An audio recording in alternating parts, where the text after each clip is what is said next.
നിർമ്മാതാവ് കൂടിയാണ് അദ്ദേഹം. പ്രദർശന വിജയം നേടിയ നിരവധി സിനിമകൾ അദ്ദേഹം നിർമ്മിച്ചിട്ടുണ്ട്.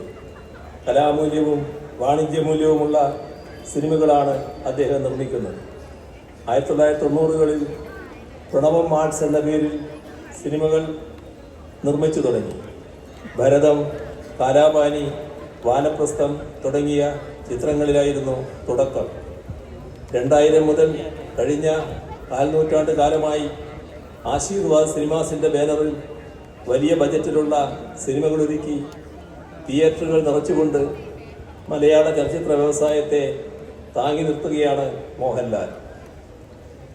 1991-ൽ ഭരതം, 1999-ൽ വാനപ്രസ്ഥം എന്നീ ചിത്രങ്ങളിലൂടെ 2 തവണ ഇന്ത്യയിലെ ഏറ്റവും മികച്ച നടനുള്ള ദേശീയ പുരസ്കാരം ഉൾപ്പെടെ സ്പെഷ്യൽ ജൂറി അവാർഡും ജൂറി പരാമർശവുമായി 4